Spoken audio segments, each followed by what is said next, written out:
Okay, guys, I hit the record button and welcome to DES209. I'm so glad you guys are here.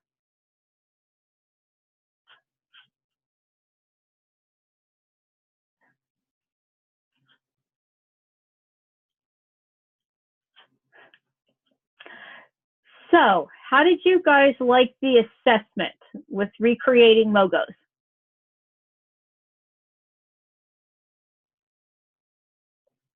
Was it a fun assignment? Was it tedious?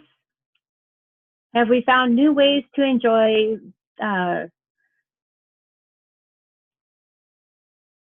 Illustrator?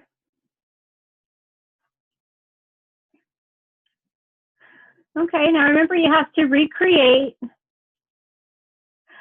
Yeah, being colorblind is the hard part, Miranda. But remember, when you're designing a logo or redesigning, you're actually building everything in black and white first, and then you can always have somebody help you pick out the colors that you need. So I'm glad you guys really enjoyed that. So guess what we're gonna do? We're gonna critique some logos tonight. You guys ready? Yay! Okay, now we're not gonna go over everybody's, although I do have everybody's open, but I still have to get you through the PowerPoint for tonight that's covering some of our discussion. So yeah, we're gonna have some fun. Okay, so, no, I need that. I need to share the whole desktop. I'm here. Hi, Lisa. Welcome. I'm on the computer today, and I've been trying to get in class on my new computer, and it wouldn't do it. Well, we're going to do some critiques. So if you guys have any suggestions, raise your hand, and then I'll call on you since we usually have such a high volume in here. I'll call on you. You guys make your comments. So everybody know how to raise your hand? No. How do you do that? And let me see here.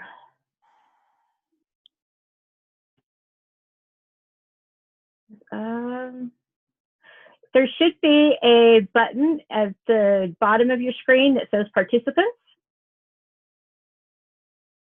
And it'll pull up a list of everybody that's in the class.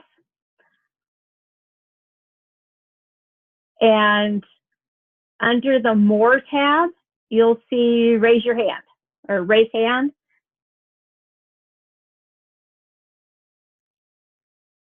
Got it. Okay, awesome. So what we're going to do right now is we're going to move over into Adobe Acrobat as soon as my computer stops doing weird things. Okay, so I've been looking at some of these today on and off as I've been in the Student Success Center today, and I got to see a couple of people. It was really nice. So as you can tell, I've got 109 artboards to go through tonight. So we're going to get through as many as we can. I'm going to allot us about 30 to 40 minutes for that. And then we'll break. And then we'll go into the assignment, not the assignment, but the discussion post for Wednesday. And some brand new design principles for you guys. I know you're going to just love them. So this is a new logo design for Dharma Games. They did take part of the original and recreate it. We've got a flare, which is done in Adobe Illustrator. I'll pull that up and show you guys how that's done. But it's under your Shapes panel. I'm not sure what this is, other than it might be a gamer.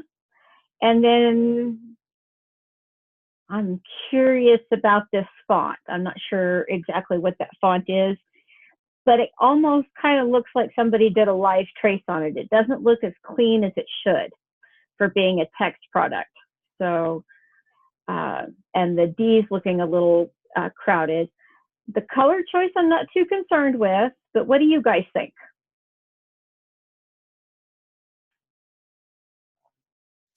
I think the light kind of hurts my eyes on the D. Yeah, the big solar flare in the middle, it Yeah. is taking away from the DG. I'm not with this guy here not having any purpose, maybe moving him down. I need my comments marker. Where's my comments? You know I have tools on here. There they are.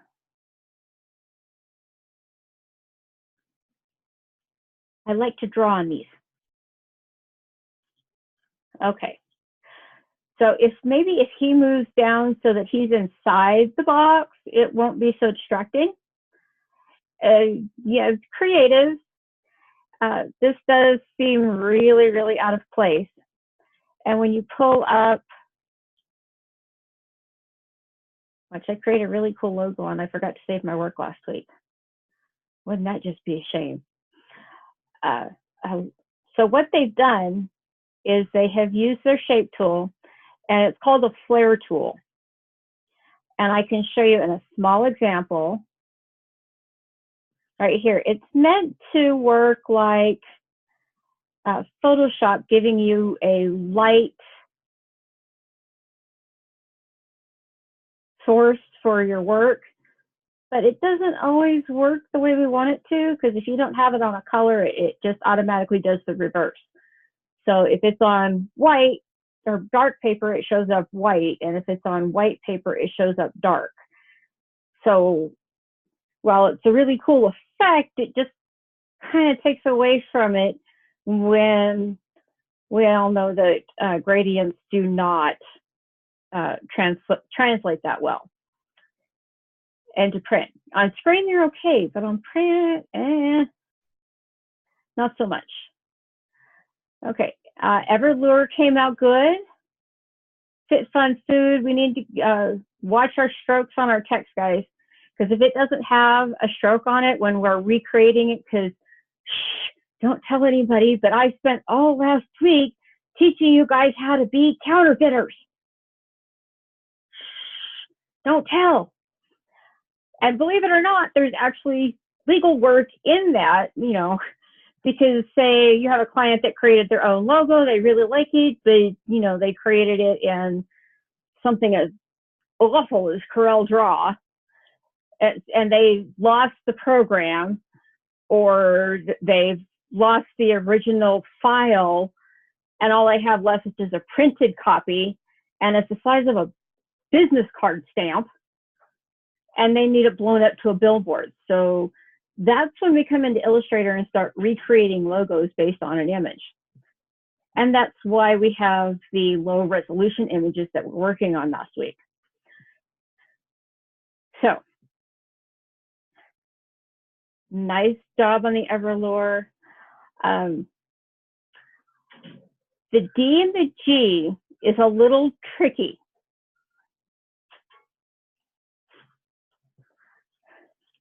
So ideally, what would be a good idea here is you take the eraser behind the G so that you can hide those purple ends. I misunderstood the assignment. I did one logo. Yeah, you've got to do all 4 logos, and then you could pick one to redesign if you wanted to. And there's still plenty of time to resubmit.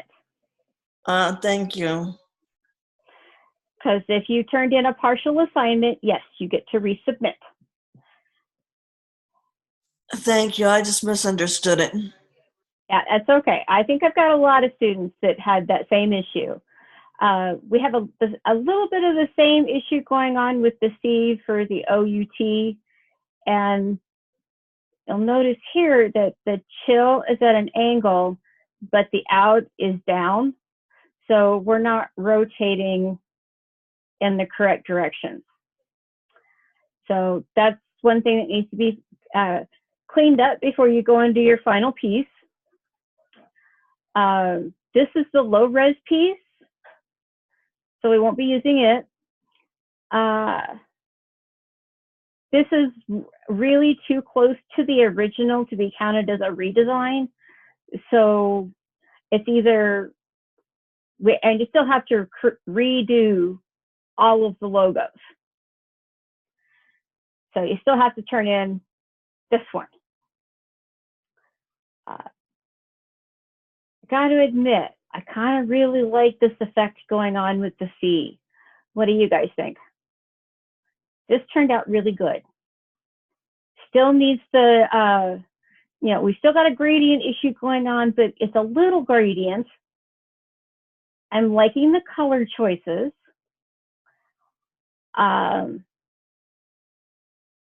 Not sure about the ice cream shop because remember we read from left to right, not right to left. So maybe it would be a good idea to keep the ice cream shop at the same angle or make a really cool seal star, you know, the funky little stars that says 50th anniversary, and then put it close to the ice cream shop that would be underneath the out portion. That's just one option. Still have to recreate this one, don't get me wrong, and you're really close on the recreation. So we've got to finish that part. Again, the same thing with Everlure. I can tell that these are the low res versions because I've blown them up and they're pretty pixelated. So compared to the ones that, where did my mouse go? Connection loss, there we go. Okay. So getting close on this, but still got to recreate the other one.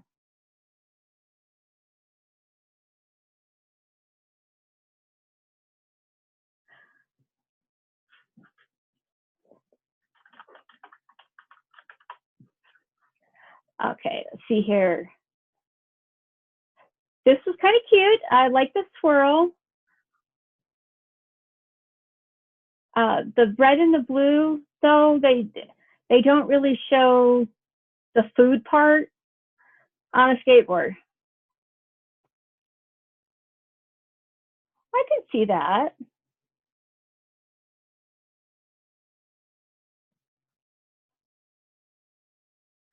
To me, this is screaming political campaign right now.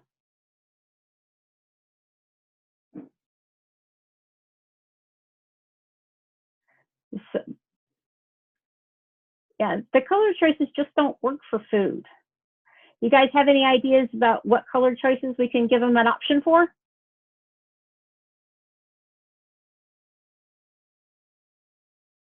Yeah, that's because they're using the same tone, Miranda. And I think we were talking about blindness before class, color blindness.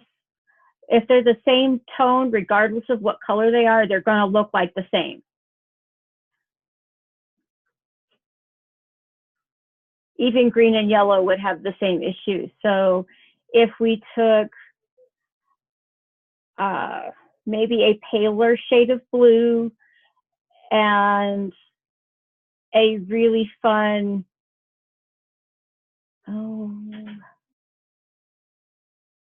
that's going to be a hard one because I keep wanting to go back to the purple and the green, but they can always go with a different color green, maybe a teal green. And we've got this wonderful thing over here called Adobe Color Themes. Yeah, good color choices. So if we were to explore the Adobe Color Themes and we started to look up food, we would come up with a ton of color themes. So we could, I don't necessarily recommend it, but you could go well with a bright neon green.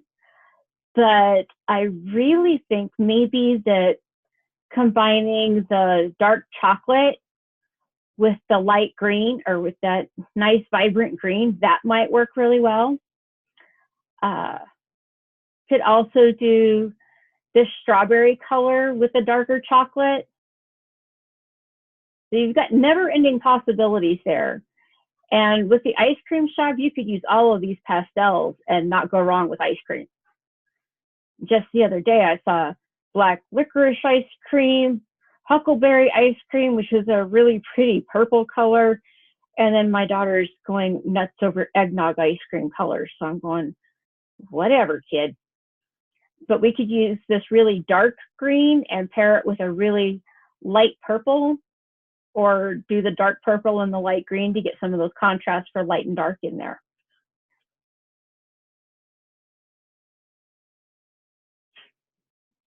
Pretty close. Still got a little work to do. Got to get some of those lines in there, but this is closer. This is also an incomplete assignment, so I think Everlure, yeah, that one's not that one. Okay. Nice recreation on Fit Fun Food, or Fit Fun Food, yeah, Fit Fun Food. And then we've got, this one turned out really well for a recreation. Nice, vibrant colors. The text is clear. The only thing I can see that you might want to rethink would be the alignment with Ice Cream Shop and making sure they're heading in the same direction. The Dharma Games looks really nice. This Everlure turned out good. Another Fit Fun Food that turned out good.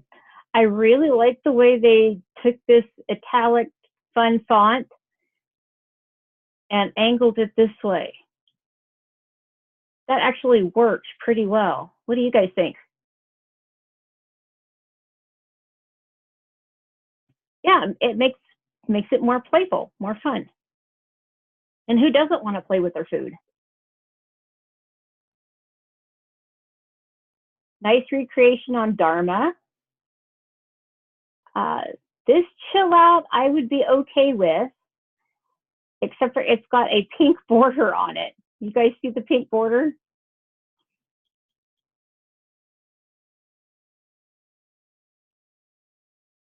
Works great over here, but it doesn't so much on the white part because it disappears.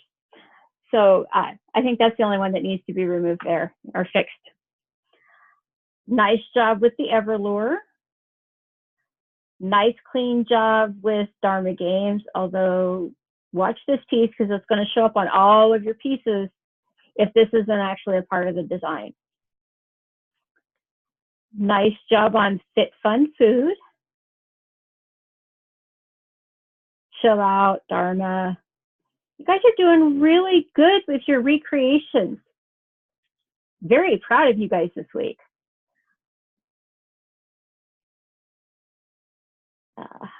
Fit Fun Food. This is cute. My question, though, would be, how well is this going to print out on a business card? Looks like a lot of fun. I like the barbell. I think it's a really good idea, but how does this play out in black and white with these 3 different shades and 3 different colors? So the red and the green are going to be really close together. So somebody with red, green, well, they are a little crowded, but I like the hand-drawn feel. Yeah, that red and green, you know, Christmas colors, when we think about red and green, I know they contrast great. However, for a person with red-green color blindness, they can't see it. So try building it in black and white. And instead of doing the lines on here, maybe filling these shapes in with the solid color instead of the line. They don't really clash. They're just not as effective as they could be.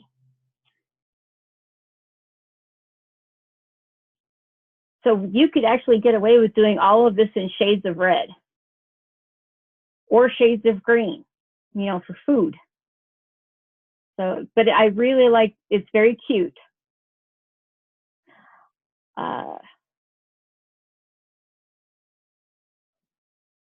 So if I get an update on this one to okay on by Wednesday, I will approve it, but I have to see some changes with the color and maybe the lines being turned into solid colors in here to make them look more 3D. I like the hand-drawn feel, but I need to see some more color in it so that it doesn't look quite so busy.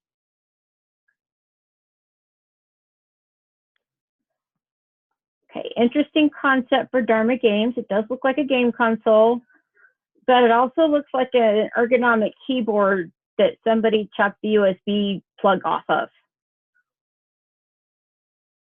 Does anybody else see that, or is it just me? No, I see it too. It's a good idea. And if you're going to do a console handset, I would go look for one to take an outline of.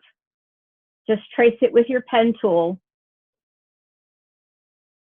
And this would be one case where I would okay a gradient usage so that you would be able to show some dimension to the piece. So it could use a metallic gradient, and there's a whole color library of gradients in there, which you can find under your color swatches. See, gradients, yep. So we've got metals, and any one of these could be used to fill in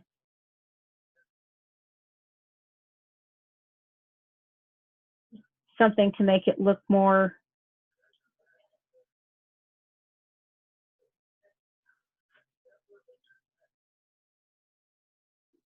something to give it some more definition. And because it's a video game company, you can get away with that because most of their advertising is going to be online. They're not going to have a whole lot of, especially if they're in online gaming, those RPGs.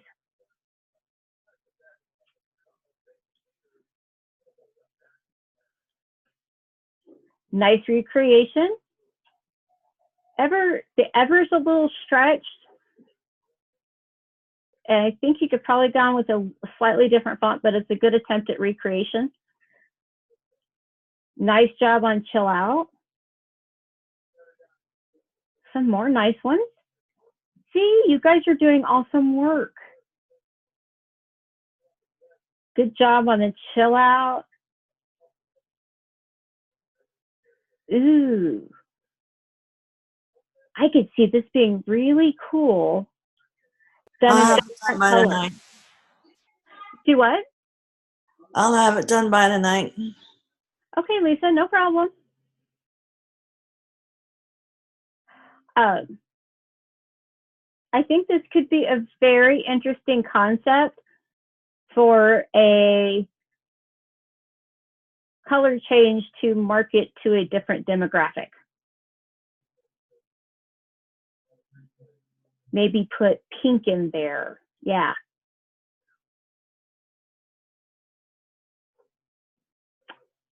Or do one of those nifty clipping masks with the lure. Make it, if you've got a bold text or script that you can use.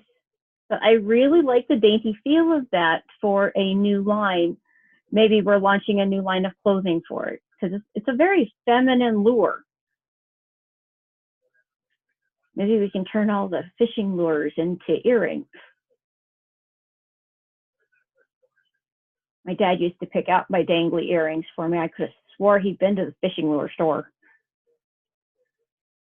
Okay, good recreations with the games and food. Nice job on Chill Out. This one is only missing the box.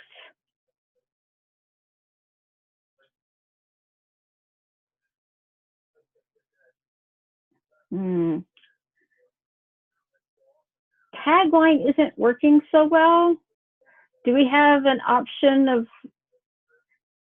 something else besides the tagline? I think maybe if we rotated this down here so that Dharma Games is laying along here. It's okay, Miranda, you can always resubmit. You've got one in, you've got one resubmit. So, and if you need help, let me know. I think Nadine's going to be in the Student Success Center tomorrow. So, it's okay. We'll deal with it. Nice black and white. Do you guys see the difference on designing it in black and white versus color first?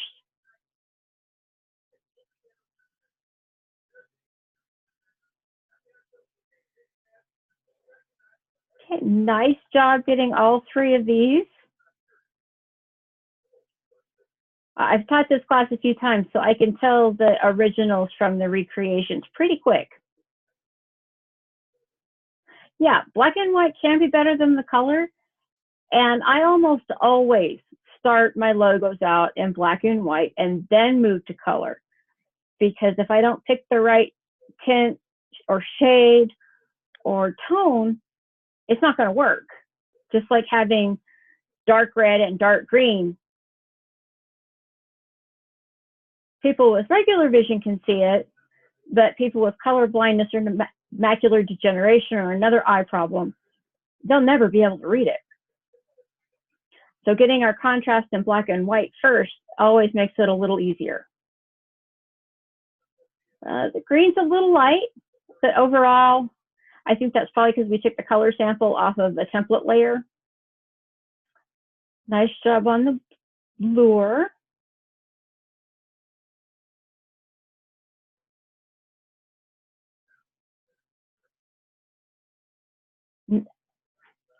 Nice explanation on this one because they gave us the name of the font and working on a budget that tells us that they're keeping the client's budget in there or in their forefront of their mind, and they're thinking about it. So overall, I think this one is a really good one to go with, the best one you want to pick. The only problem that's wrong with this one is you left the low res in the background, but I will be able to see it when I open up the Illustrator files, which I'll be doing first thing in the morning, but I know you guys wanted to see the logos. Good recreation on Dharma Games. Nice. Good on the Fit Fun Food. Again, that left the template layer on. Just remember, don't put the copy and paste the template layer with the rest of it when you start making the whole project. Chill out. Good job, guys. Little bit more ornate,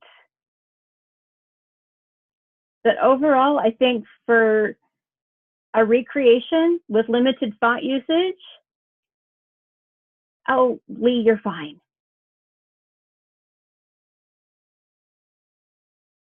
You guys did a really great job this week. Ooh, I like this. This is neat. Yeah, fish hook. I don't want to be the fish that eats the E, but very creative. I like that. This one has a go. I don't know whose it is yet, but this lure, yes, it's the right font, I believe, but if we were to take a look here, I want you guys to see it. You see how doing the create outlines when you're tracking isn't quite there? There's these fonts here that do the, I'll start with my sugar plum because that's kind of the the issue that we're having.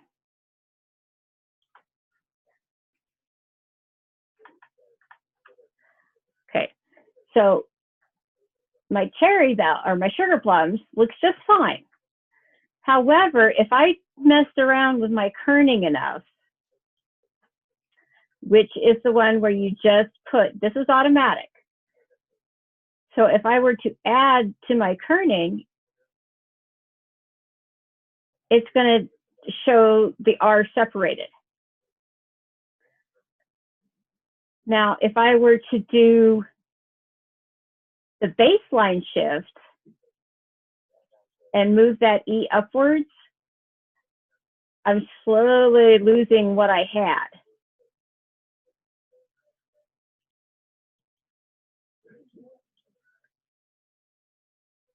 So watch your kerning, watch your tracking, and watch that baseline shift, because you can always adjust that baseline shift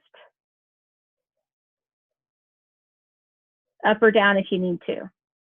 So yes, the fishhook was very creative. Another one, good one for chill out. Again, we've got the Fit Fun Food. I think this one's missing its stroke. I won't know for sure until I get in there and turn on the layers. Yeah, that looks like what may be the issue. The layer's still turned on. Got to be very, very careful when stretching. Everything has to be in proportion with the logo. And even the texture got squished out. So good job with letting me know what's going on here. But it would have been easier to stretch the letter to fit the logo than to fit the logo to the letters. It's very stretched. So this one might need to be shrunk in to about here, because it's almost double the width it was. Chill Out looks like it might need a little bit more finessing.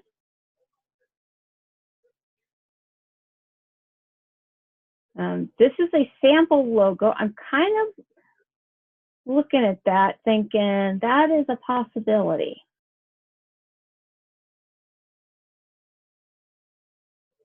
If the green box goes straight down the middle and it's just green and purple on each side, I will call that one a go, but I need to see it turned in before I approve that one. But I'm very, very intrigued. It's got some nice contrast. I might like to see a little bit darker green so the tones aren't so close together. You can't add any white to it, but I think I would use the color guides and a monochromatic on the green and keep this at a 70 or 80% gray or 80% black. And then make sure we're not using a stroke on any of the text, because I'm liking the green. Good job with the letters. A little issue here. And to fix that, what you would be doing is to be taking the eraser in your tool panel and erasing the green so that the purple can come through, and then erasing the purple inside here so that the G can pull through. It's a tricky piece. This one, if we lose the stroke and make this look less like an oval and more of an actual circle, I think it might be a go. So send me a proof on that one. Just email it to me, because I won't be grading on the redesigns, only on the recreations. So this looks like it's another one that's about ready to be finished. Nice job on this one.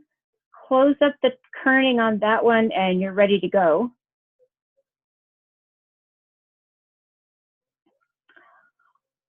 Got a little bit of closing up here to do. If you close up the tracking and unstretch the ever, you're right there. I think I can go with that. Might make this a lighter shade of gray. Maybe take it down to 25%.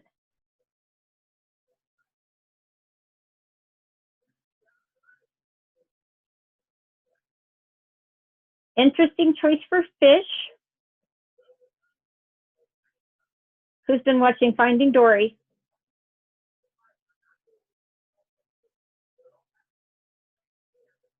I'm on to you guys. This is the wrong color for Dory. I know, because I got Dory at Build-A-Bear when she came out. I actually do think the blue and gold mimicking of Dory, or well, it depends on whether or not you're for Nemo. Yeah, we could do some stripes for Nemo. I'm thinking it's here because I warned everybody last week that your teacher is a little bit of a Dory fish. Yeah, bluegills. Actually, tuna comes in some very gorgeous colors. So if you were going to start a deep sea fishing line of fishing apparel and equipment, that might not be a bad idea to look into some of the colors for deep sea fishing with the fishes. What fish are different colors? Oh, and by the way, if you're going to go whale watching, don't get too close to the humpback whales, because when they clear their spouts, they're just blowing their noses on you. I know this from experience. Stay inside the tour boat. This could be a cute Everlure. Not sure about the eye.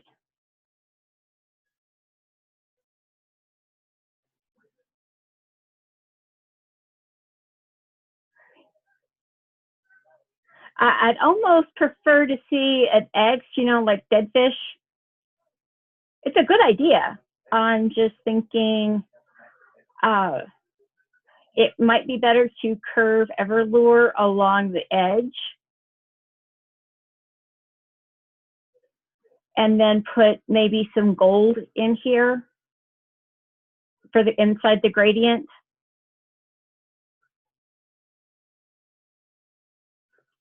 Yeah, the lures work. I can see the shapes in those. Still need to do the recreations on those though. Well, if we make it look like a dead fish, I'm thinking we could probably just use a black eye, an impressionistic eye, and then add some gold for like a shimmer effect. Because I know some of those lures are really pretty.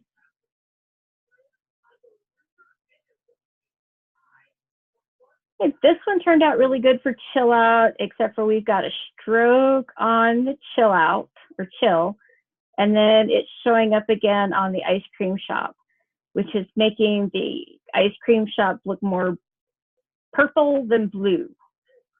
It's really good. Good job, guys. Another one, same issue. If you just turn a stroke off, that'll be good. Dharma Games, very nicely done. Nice job on Everlure and Fit Fun Food. Now I have to say it, I really loved the creativity and time that it took to go do the celery, the carrots, the tomatoes, the radishes, and the cauliflower and broccoli. I really like this one. This one is a go. You can even change the text if you want, and I'm good with that. They've got some really nice, cool color choices. You've got enough distinction and contrast between them that you can tell what the shape is supposed to be. So I'm very happy with this one. Okay, did a great job for redesign. So if you choose to use the redesign, you've got to go and you can play with your font. As long as the font follows scrap principles and some other design principles we're going to talk about. You guys are getting really good at these recreations. Remember, when we're recreating, we want to watch our overflow. And yes, I'm getting down to nitpicky, but yeah, heart healthy food, I would buy that. Okay, let me phrase that. I would feed that to my children while I went and got a hamburger.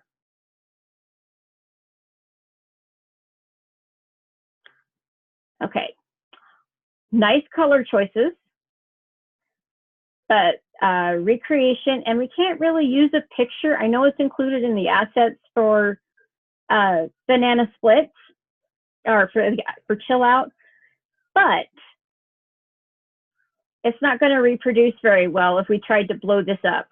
We're already getting pixelated edges around here. So let's go back to the ice cream cone. Unless you have another idea that you want to play with for the cone, maybe do that 50th anniversary highlighting. You can probably move out up a little bit and then put the seal somewhere in here with the ice cream shop out at the same angle. I think that might work, and then you wouldn't have to have the cone. Nice color choices. This is going to be a little bit harder to reproduce. It's a good job. Yeah, the color choices are awesome. I'm really liking this one. Looks like my raspberry sorbet. Somewhere in the PDF file, the out got lost. I'm sure it's in the AI file, but the colors are working. But this is looking like a piece of clip art. If I'm wrong, let me know. But I think we've got just a few too many color and a little bit too detailed. Yeah, we're missing the on out, but I think it's in the AI file. So I like this, but I think it may be just a little bit too busy for a logo that the smallest size is going to be about that big for a business card. Remember how small they are? Again, nice pieces, but again, too detailed on the accent piece. So good job, Fit Fun Food. You guys are doing awesome. Ah, Everlure. Lose the stroke and maybe take the whole Everlure across and then tighten up your kerning here. Yeah, you can put them as one word across the whole thing, and then you can ovalize this. Ovalize, that's a word I just came up with. Ovalize this a little bit more if you have to and pull it down. Yeah, I'm liking the colors.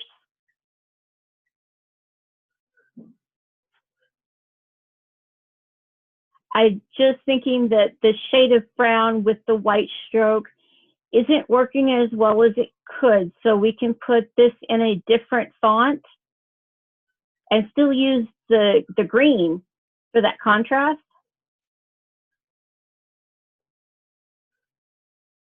And I'm almost thinking that in Illustrator, in the symbols panel,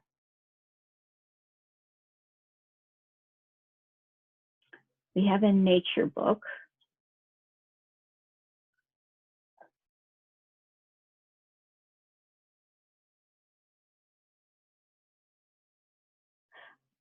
I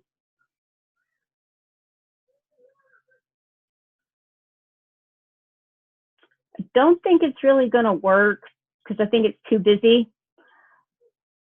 But if you can find a fish of similar proportion and similar shape and turn it into a silhouette, which I think we could probably do.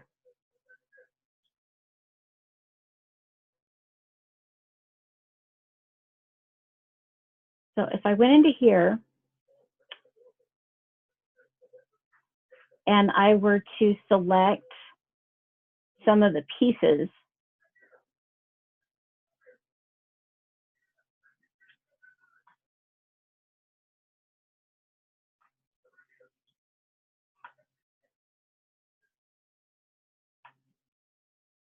so if we select the orange and get rid of all of it, we almost have a camouflage fish going on.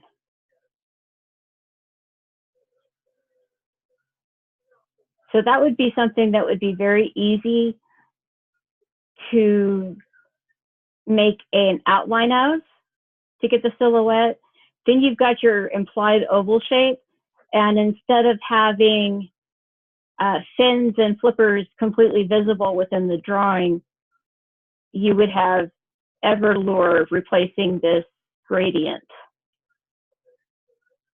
That way you would have something delineating that color there. What do you guys think? Do you think that would work? That would work. Might be a little time consuming but if you want to pursue it, I'm willing to let you try.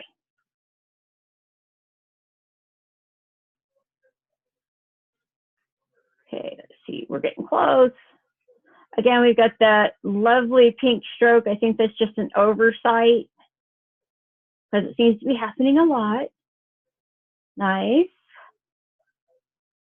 job.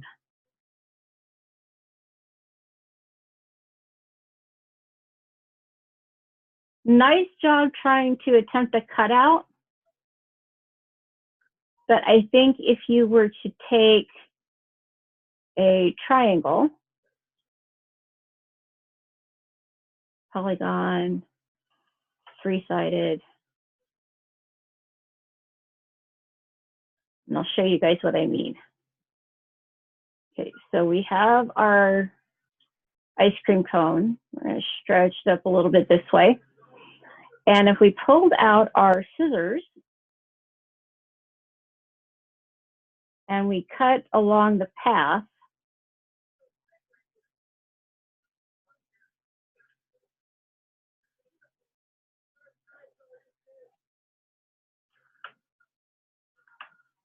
to make that a little thinner, I think. What are you cutting with? Scissors. You have a scissors tool. It's under your eraser tool.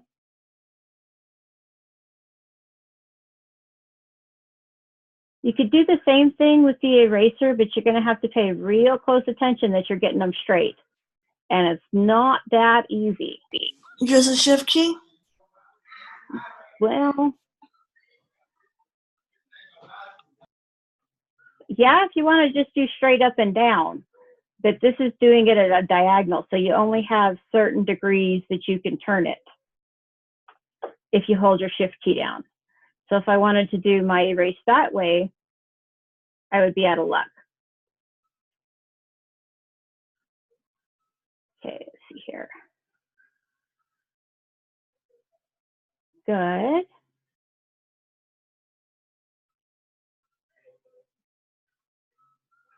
Okay, so this one needs the rest of its logos. I really liked this one. And it showed up as a separate attachment. I can't remember whose it is. You don't have to tell me. But I'm really liking it, and I can't wait to see what the color looks like. So send me a color proof, whoever this is. Just email me a color proof, and I will say yes or no to the colors. Or I may give you colors I want you to try as a client. But I really like the way this has turned out, so I want a color proof. I'm just going to write this down.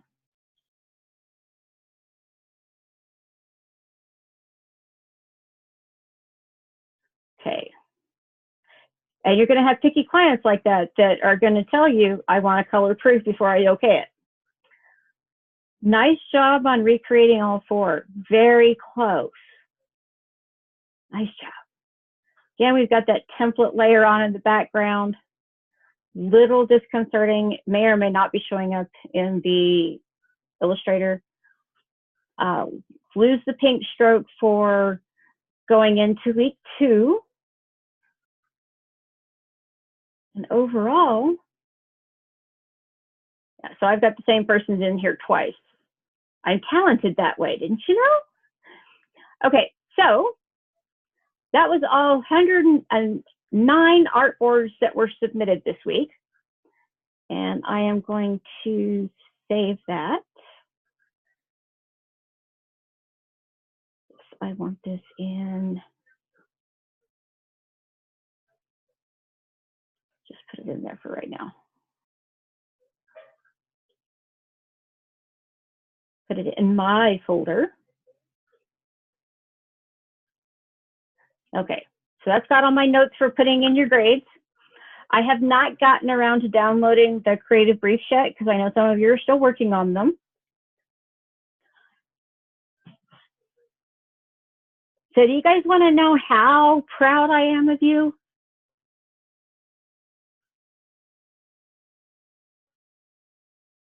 You guys all need a really big pat on the back this week.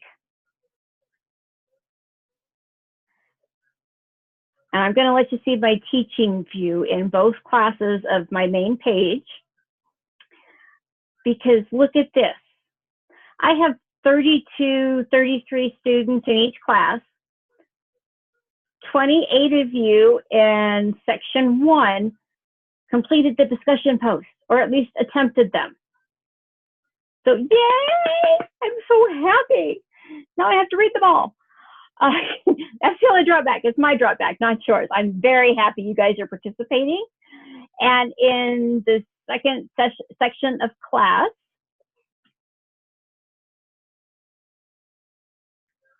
21 out of the 32 to 33 students. So you guys did an awesome job in the discussion. So as we're going into week 2, keep up the good work. Don't forget that we are going to we're in Olympic season. So there is a lot of information out there that is going to be affecting pop culture for the next year or so. So keep an eye on that and watch as many commercials during the Olympics as you can. Watch the Olympics if you can, because some of our color choices over the next 4 years are going to come from that, because it is a huge worldwide event. And it's something that a lot of us can take information and inspiration away from. So yes, I give everybody permission this weekend on Sunday after homework's done to go sit down and watch some hockey. It's cold. You have to watch hockey. I'll be sitting on the couch watching hockey with roller skates on because I don't have ice skates anymore. I haven't seen the copper uniforms, but I like the OAR athletes, the Olympian athletes representing Russia, OAR. Their blue camouflage, I really like theirs. Okay, Christine, I'll excuse you from the hockey. You can go watch the ice dancing.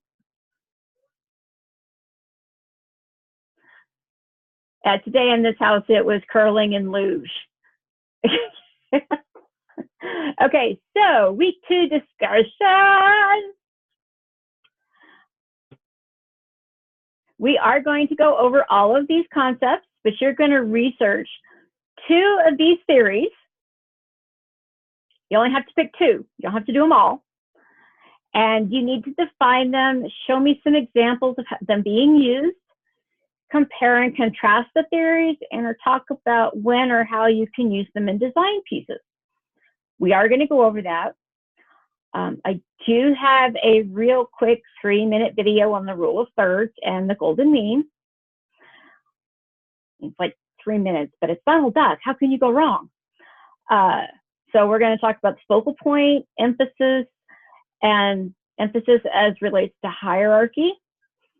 And remember, you have to do your citations and your references. This is going to be one of the last classes. You're not going to have a 250 word minimum. So take advantage of it while you can. So as we go into our PowerPoint,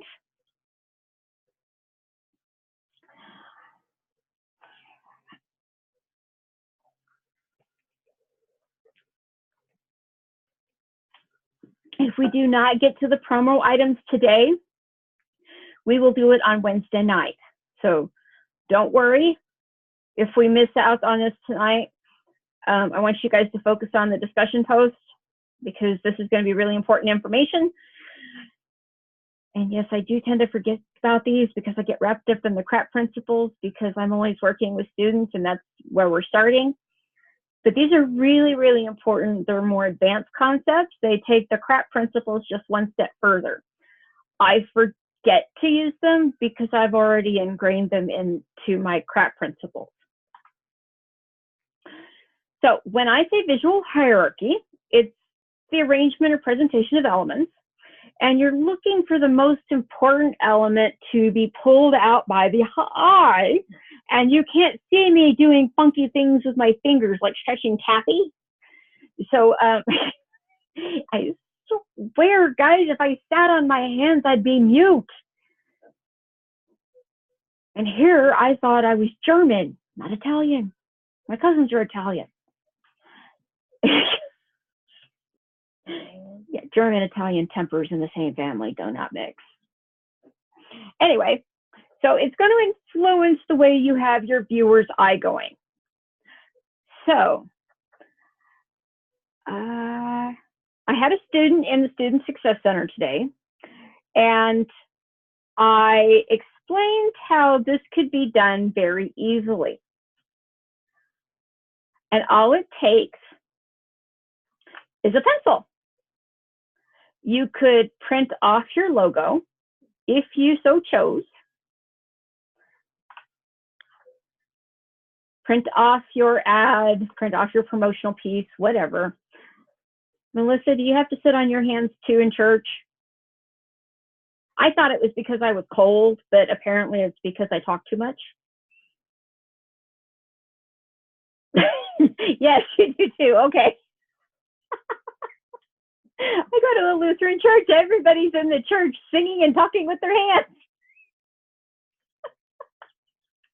I'm sorry, guys. To me, it's just the funniest thing that the things that I notice about life around me, it gives so much to my eyeball as inspiration to make things relatable. And then I have to come back and figure out, now, did I explain that correctly, or was I? I would be careful with that, Christine. You might get pulled over for that, you know, with all those hands-free rules now. I don't think it means hands off the wheel. But my youngest daughter, my youngest daughter and I have Thumper from Bambi memorized. You can't say something nice, don't say nothing at all. And we were so loud in Walmart the other day, demonstrating that ability to my husband. Yeah, he's not taking us to the sporting goods section again, not for a while. Okay, so as I was explaining to my wonderful students this afternoon, you can literally determine where your hierarchy is before you ever send it to your client or to me. You don't even have to do it, because I know after staring at this computer screen for 8 to 10 hours working on the same 3 letters, I know I make this look easy, but it's really not. It only looks easy when I have a bunch of people to talk to. I'm feeding off of you guys, and you guys are inputting.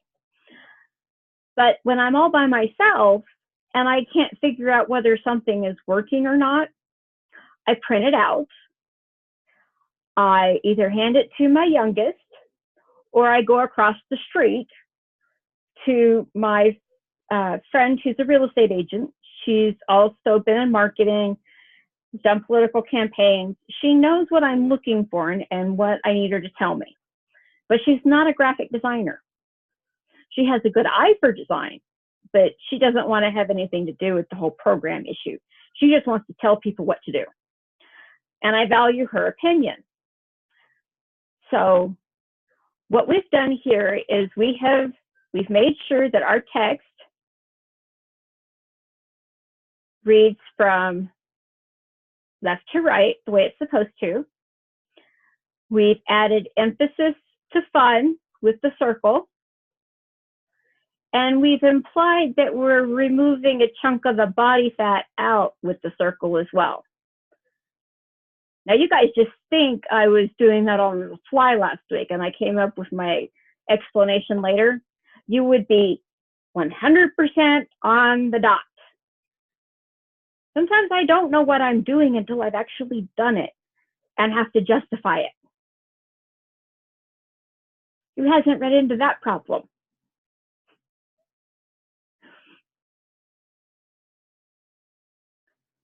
It's never a mistake. It's just all on the way you present it, and by golly, you meant to do it that way. Unless, of course, the client tells you no and you have to go back and redo it. But it's worth the effort to find out if they will okay it. So when you are looking for your hierarchy, print it out, use your paintbrush on a separate layer so you can turn it on and off, and just draw where your eye goes. Do we have a Z? Are we going the wrong direction? Am I building fish lips?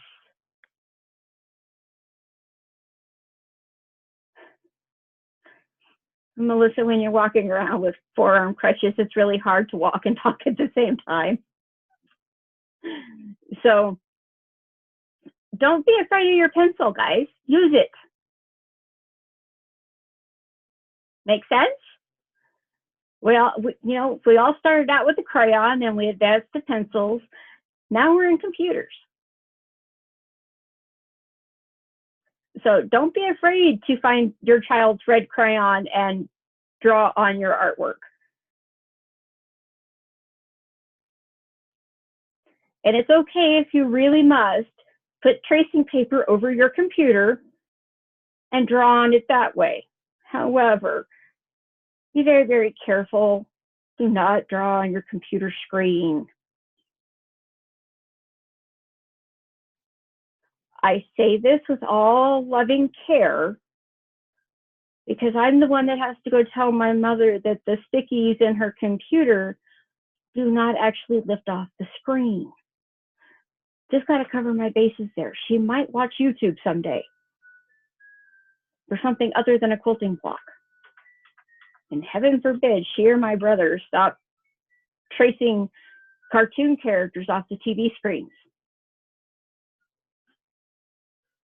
Ruined Little Mermaid for me forever. Okay, so back to my PowerPoint before I get it off too far off. So, visual hierarchy.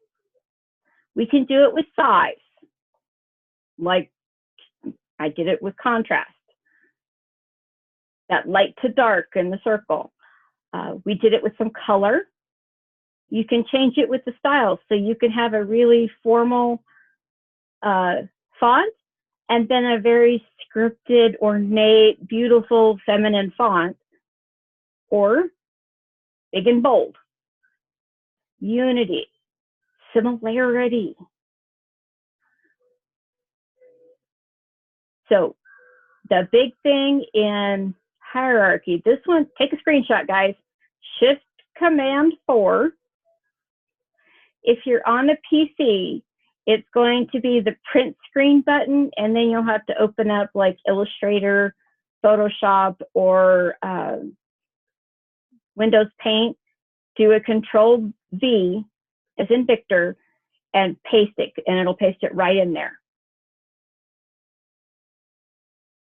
But this piece right here tells you how that's supposed to look. Read first, second, third, so on. See how it goes down in size and color? And then we've got the contrast for the big white space at the bottom, and then the light sans serif text for enjoy. The Coca-Cola is very ornate, very scripted font. Okay, we can also use lines to organize the content. See, I went left. Create movement. We've got, not sure why it's on the tail when the plane has two wings with two jet engines. Okay, sorry, aerospace education is tomorrow night. So we can add texture and unique elements. We played with strokes last week. Then we've got the texture. You guys saw some of those this week, playing with them. So they're going to connect ideas or items. They're going to show the relationships. So hierarchy. And yeah, to me it just seems a little off-centered after flying around in a Cessna. That's why I won't get in them anymore. So if we go back up here and we think about the hierarchy, we know that lines can work with us to create hierarchy. But what design principle that we've been working on up until now also encompasses the texture and unique elements, repeating designs, creating movement,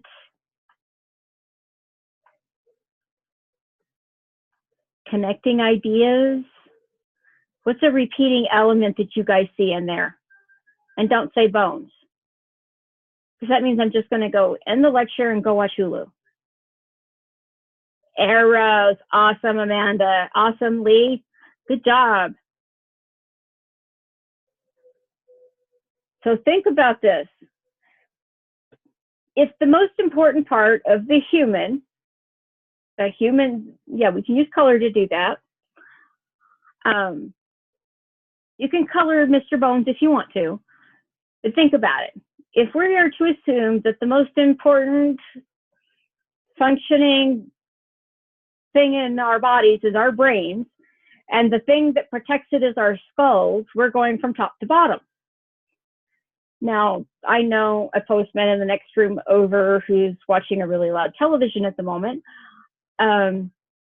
is going to tell me that his feet is the most important because that's how he got to retire, is by delivering mail by hand.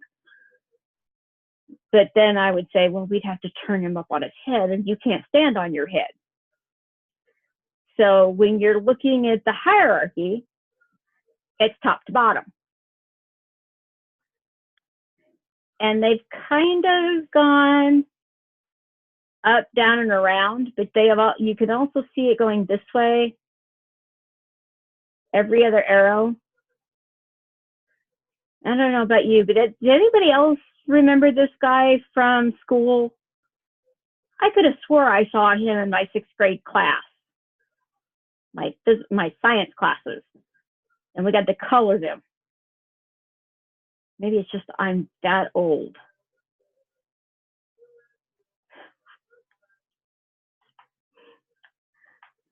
Okay, so other ways. This is a timeline. What are we repeating here? And the answer is not a head.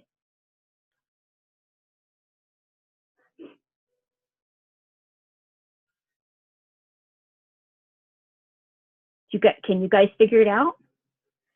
Well, it's not faces, not necessarily. But what's holding the faces? Hands. Not on every single one of them, no. Take a look, step back from it, don't concentrate on the faces. Think more of what is encapsulating the face. If you were to try and do this in Illustrator, would you be doing something about saving for the pictures. Maybe with the bounding. Zeke, awesome. Square, yes. Boxes. Every box on this timeline is exactly the same size. Every section of the timeline is the same width, the same color. The type fonts for the numbers are all the same.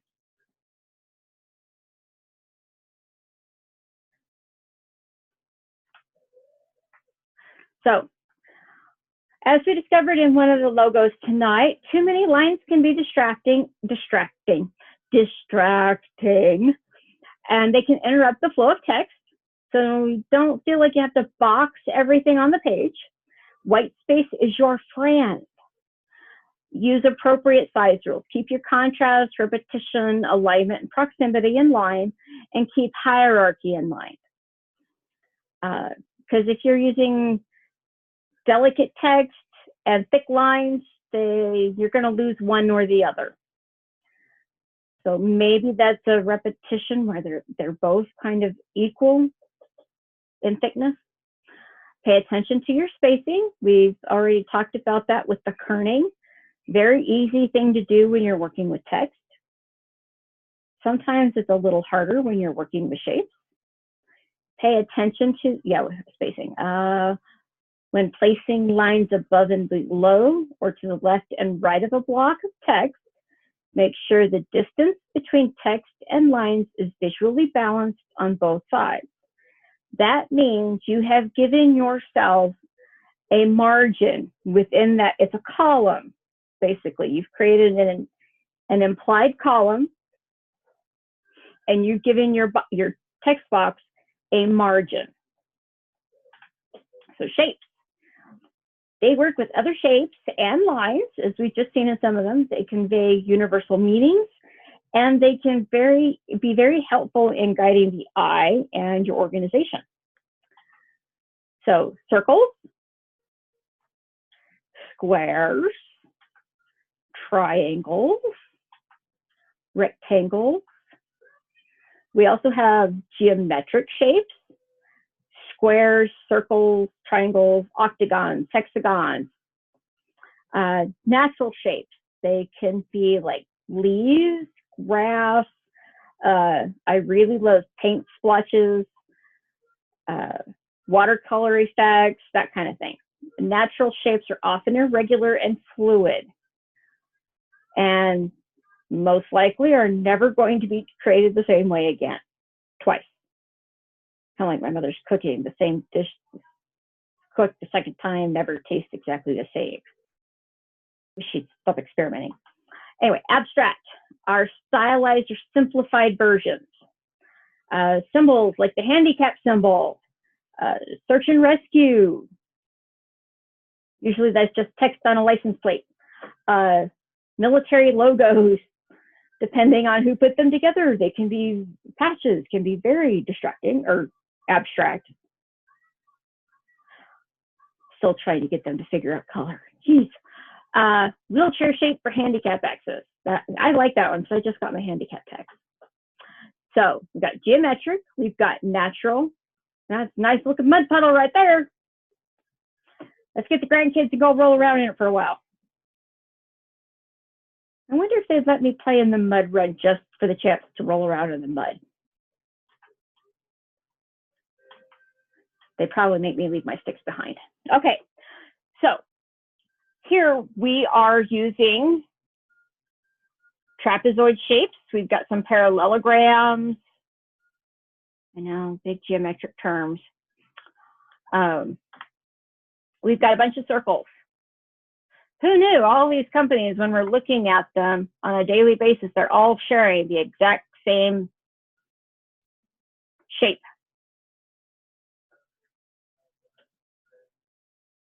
Huh, I never noticed we had an elk lodge in there. And then we've got cartoon characters facing, looks like a bunch of emojis from where I'm sitting. I think it's from the World Wildlife Federation. And then here, for those of you who are taking web design, They've done some really fabulous templates using boxes shaped like diamonds, cutting them in half, creating triangles. Which leads me into composition, and we are going to take a 5-minute break. I remembered, and nobody was telling me. Who was supposed to remember that?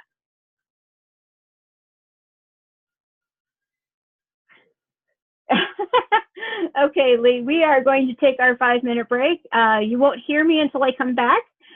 So I'll see you in 5. Then Lee can finish her dinner.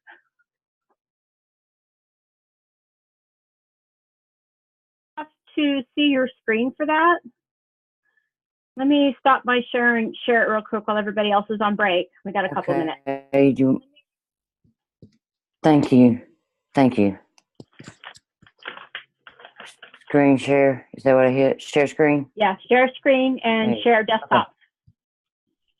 Okay. All right, there it is. Okay. All right, I'm on it. I'm having a really hard time. Okay. I've not got much of this done. I'm very distracted, and I don't know how to. I'm having a hard time remembering how to do these Adobe things. I'm having to go back and reread how to do things. Zoom the recording. There we go. Okay, so a little bit longer than 5 minutes for our break, but I think we deserve it. Don't you guys?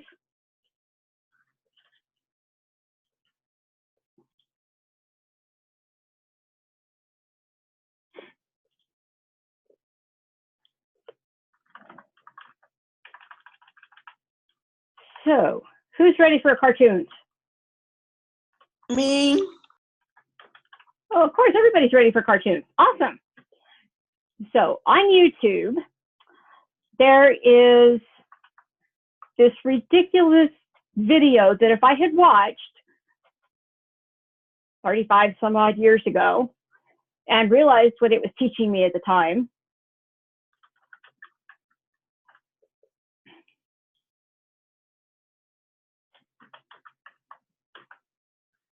Magic Land. And which one is this? We don't want the whole movie.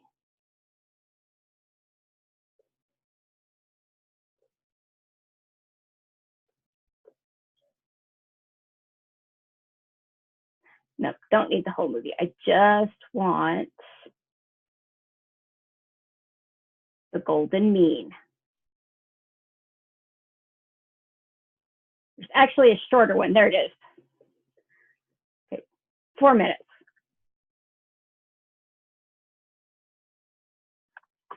Oh, gotta give you guys the sound.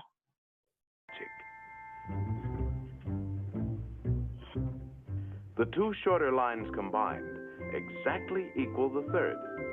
And this line shows the magic proportions of the famous golden section. The second and third lines exactly equal the fourth.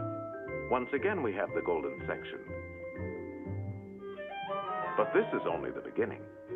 Hidden within the pentagram is a secret for creating a golden rectangle, which the Greeks admired for its beautiful proportions and magic qualities. The star contains the golden rectangle many times over. Can you guys hear it? Yes. Yes. Okay. And you guys thought it was just a star.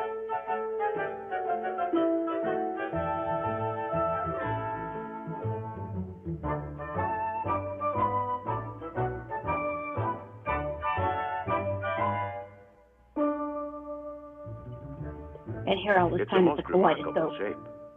It can mathematically reproduce itself indefinitely. Close attention to this one. We'll see it again All in a these few minutes. rectangles have exactly the same proportions.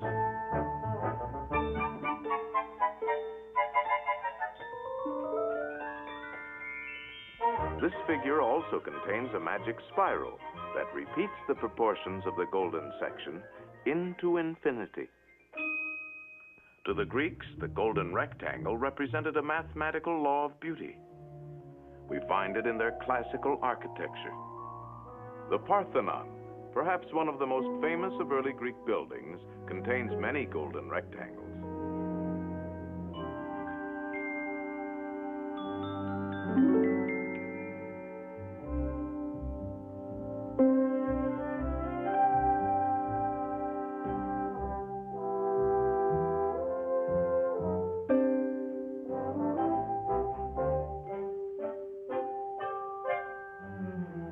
These same golden proportions are also found in their sculpture. Resemble hierarchy in there anywhere?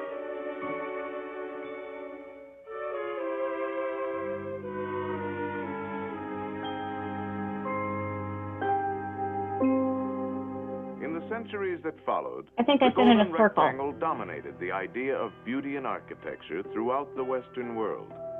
The Cathedral of Notre Dame is an outstanding example. The Renaissance painters knew this secret well.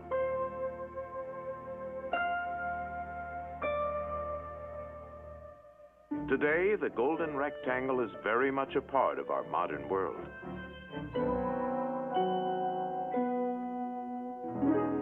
Modern painters have rediscovered the magic of these proportions. Indeed, this ideal proportion is to be found in life itself. This is why I think I'm a circle.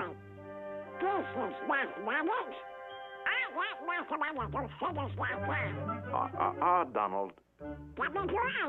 No. Not quite. No, I'm afraid not. Well, we can't all be mathematically perfect. Oh, yeah? Yeah, I do like to do it.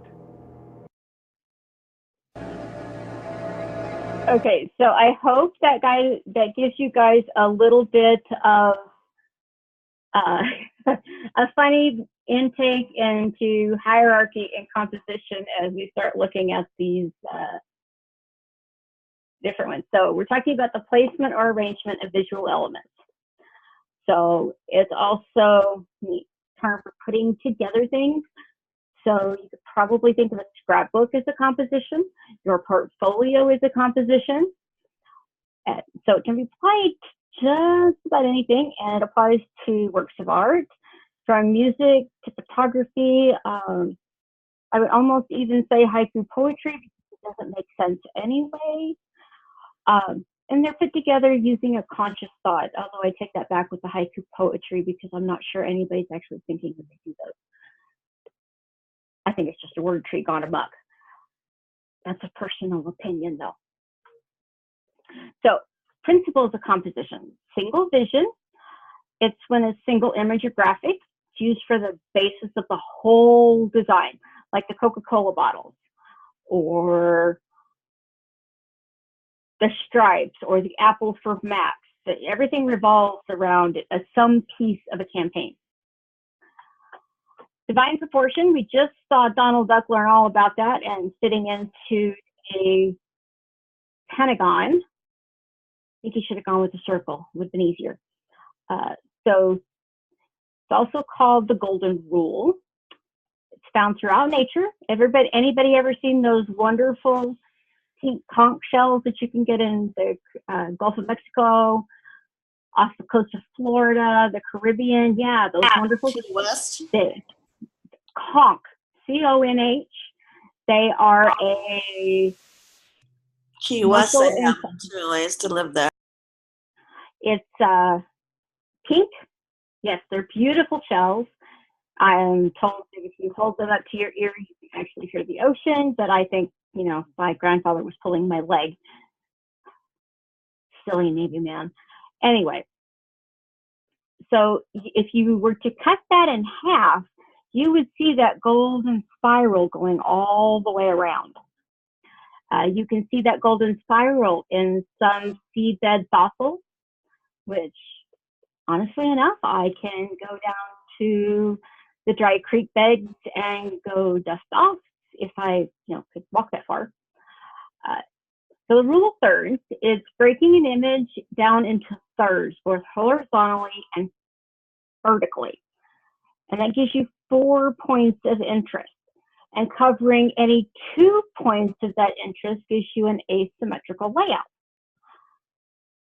And studies have shown that by placing points of interest in your photo at the intersecting points will naturally draw your viewer's eye to that particular item. Vincent van Gogh was really good with this. So, divine proportion. I actually have one of these. You can actually, and you can download them, but if I am worried about my composition and my focus not being where it's supposed to be, I will place it in a template layer on top so that I can see how it's going to look. So let's see if I've got one.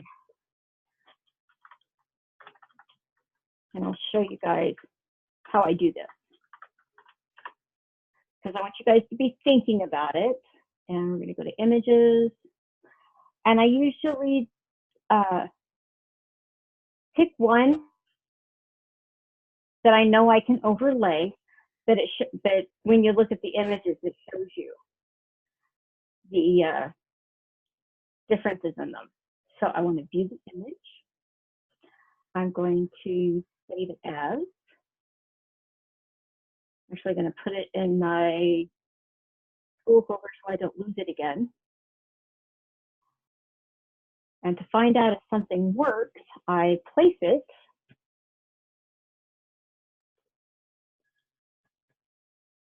just like this.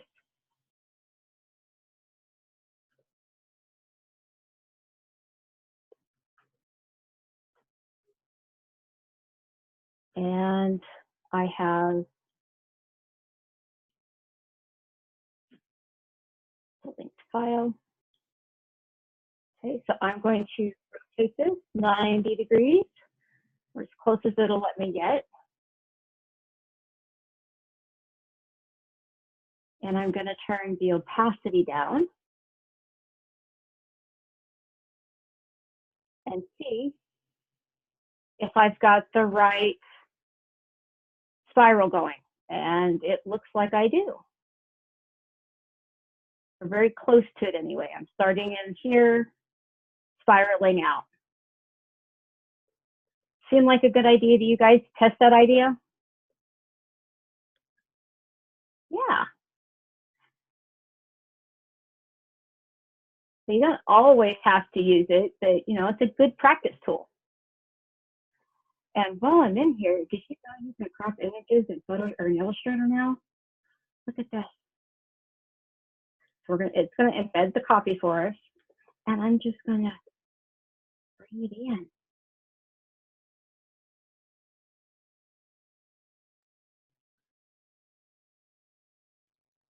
I don't know about you guys, but this just fascinated me to no end. I hit apply, and it's done. This saves my life, guys. I no longer have to worry about it. But I can use it as an overlay to make sure I'm going in the right direction with my golden mean, with my composition. So it's a good way to check. The other way is the rule of thirds. And that's just a tic-tac-toe block on your art piece, so that any two of these connecting makes it more visually appealing and draws your eye. Now here I start paying more attention to the lavender and go up. Over here I started the tree and go down. It's a small concept, but it's a really important one. And you guys will notice this if you are using a DSLR camera of any type. I do believe you can still get the grid on smartphones. Some of them have it, some of them don't. But keep an eye out for that. Sometimes it's just as simple as drawing tic-tac-toe on your composition and seeing if two pieces of it line up.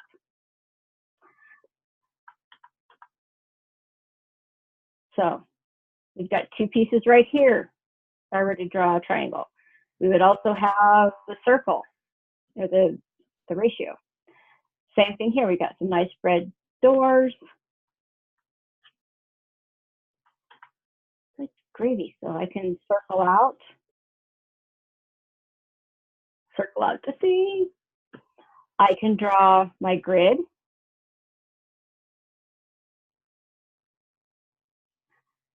See, there they do the grid. And he's got 3 points. So the spiral actually works really well for him. Got 2 points there and 2 points there. So grid composition, as I was explaining, sort of. I didn't agree. So grids add structure and order. They help us stay organized when we're on a page, because I don't know if you guys have ever had this problem, but it's real easy to get off target, start using things that I wasn't meant to use in the first place. Had no intention of actually putting them together, and then suddenly everything has fallen apart and I have this huge mess on my hands. This usually happens to me more in my cooking than in my graphic design. But if I'm not careful, I can see my whole design, my whole logo falling apart because I didn't think about some kind of grid. And the rule of thirds is the simplest grid we can have. It's a modular grid of 9 squares. And you guys should, if you should have it at your local libraries, you might have to order it or have it placed for you. A book called Making and Breaking the Grid. It's a really good reference book. I've gotten a couple of copies of it because mine keep wandering out the door with a little art student. I get them used on Amazon, but they are a really good resource for learning about the different kinds of grids that can be used and how to use them before you can go and break pattern with that grid and throw something into the mix that you wouldn't necessarily have thought of before. So it's like knowing all the rules before you can break or bend them. The same thing goes with grids. And lucky for us, Illustrator, Photoshop, and InDesign all come with grids that we can automatically turn on. Who's been to Pinterest lately? Anybody?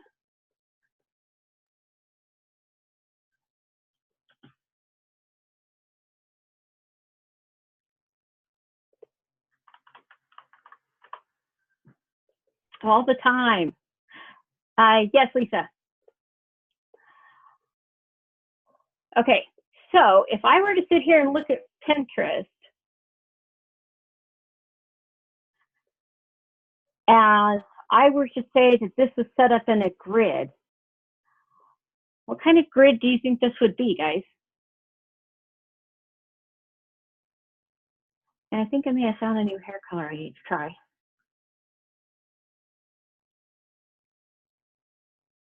I like the burgundy one myself. It's a column grid. Yes, it's a 5-column grid, but it's not your traditional grid. It's kind of a modular grid, and each block is a little bit bigger or square, rectangle. Some have color themes, by the way. This is a really good way to keep inspiration for yourself. I have a curated library of ideas that I want to try sometime.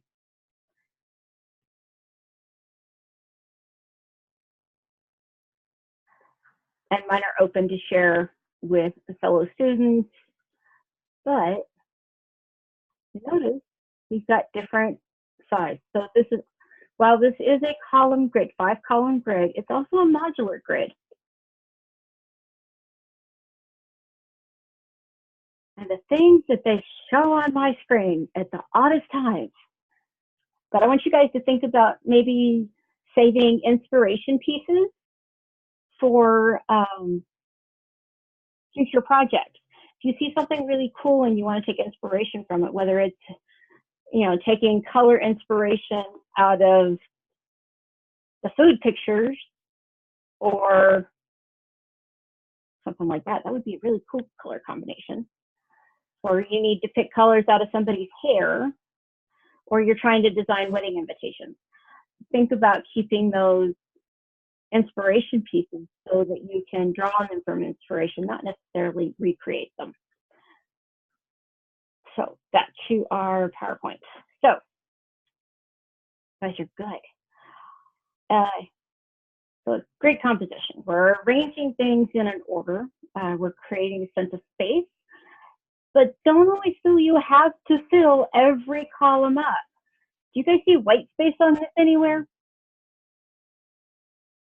Besides the headers of the columns? Did you guys know that these big black boxes here, they're white space too?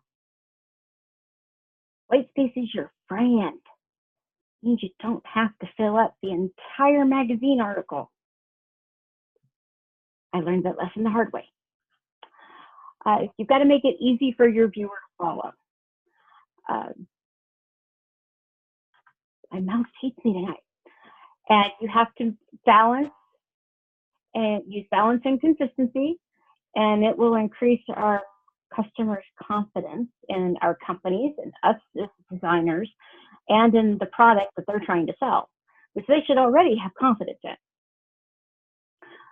So grid composition. This one is a modular grid made up of boxes, horizontal and vertical lines. I like using the modular grid, and there's a really cool way to set them up in InDesign that if we have time, I will show you guys. So promotional products. Don't think we're going to have time to do those today. Okay, so these are products that I'm not going to be able to do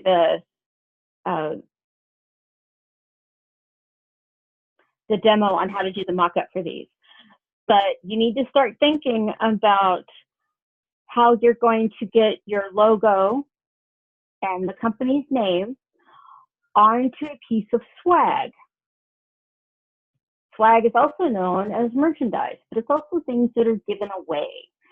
So they are lanyards, keychains, packs of Post-it notes,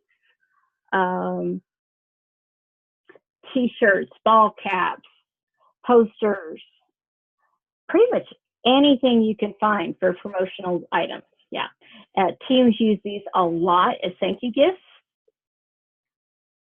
I personally always preferred the gas card. So that's all I have for the PowerPoint tonight. I do want, oh yes. So we went over the discussion. You just have to pick 2 of these, research them, and give me an example. Compare and contrast on those 2 theories. And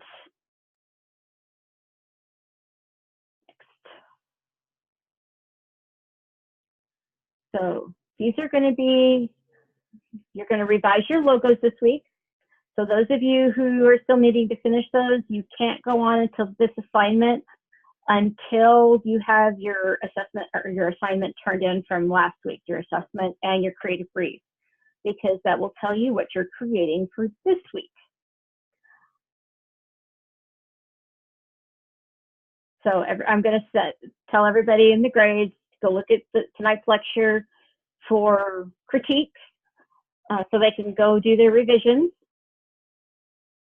So you're going to use your logo and a tagline if applicable.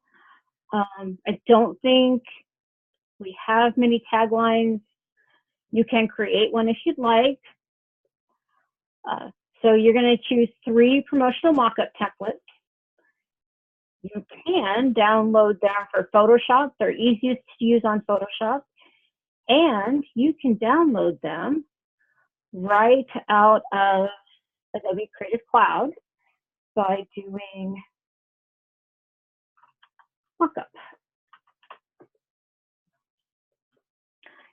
So we can do DVD markups. We can do buttons, business cards, t-shirts. That's okay, Randall. I know what's going on.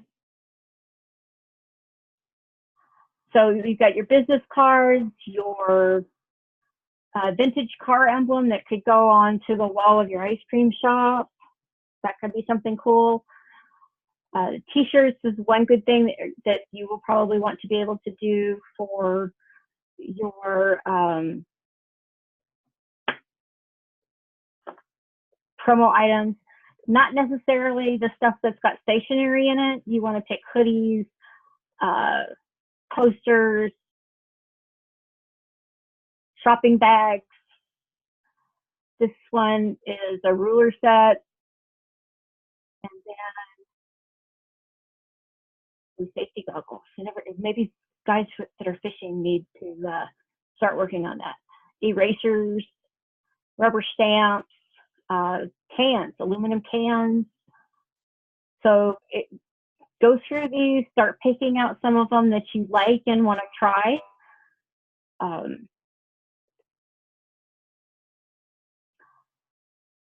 Don't necessarily think we'll be needing computers. Might need them in week 3. So, but yeah, go through these. See if there's some that you like and you want to experiment with. And then Wednesday night, I will show you how to download them and how to actually use them in Photoshop for placement. So your assessment this week is going to be going to be a graded quiz. I know it sucks, but I will put the PowerPoint in the announcement. I will do my best to email out the announcements to everyone so that you guys can see. Everybody will get them. And I'll get those done as soon as I get the lecture uploaded. So does anybody have any questions? Can you use a car? That depends. Are you doing a full car wrap or are you doing a promotional magnet? Are you giving away a car? Okay, then it's to put on like an emerald on the car. Well, your promotional items are things you're giving away. Ma'am. Promotional items are things you are giving away, like stickers, pens, or buttons, lanyards, keychains. Yes, ma'am. Okay. You can use boxes and shopping bags. Yes, ma'am. Okay. Coffee cups, ice cream cups. Those are always good. Picture frames, not so much. Napkins, yeah, I would consider napkins if you're doing the ice cream shop. Matchbooks, that's an iffy one. Matchbooks full of gum sticks, oh yeah, I'd go for that. Yeah, 20 years ago, and then that was when I had a daughter who, you know, I couldn't leave her unless she was about her covering the bathroom in pink bubble gum, trying to clean it with pink bubble gum toothpaste, and glittering the kitchen with sugar. Yeah, can't believe she's about to be 19. Or more like 30 years ago when they took the candy cigarettes away from us.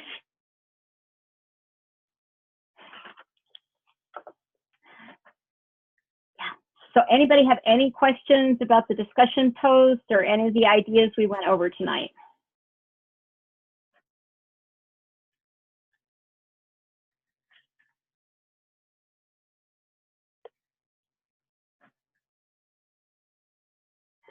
Okay, then I'm going to go ahead and stop the recording, and anybody who needs to talk to me, has a question or something that is not related to tonight, you guys can stick around. I just don't want to be recording you if it's something that we don't need to be putting out into YouTube land. So if I don't get the chance to say it, good night all, have a good week, and I will see you Wednesday night at 6 o'clock.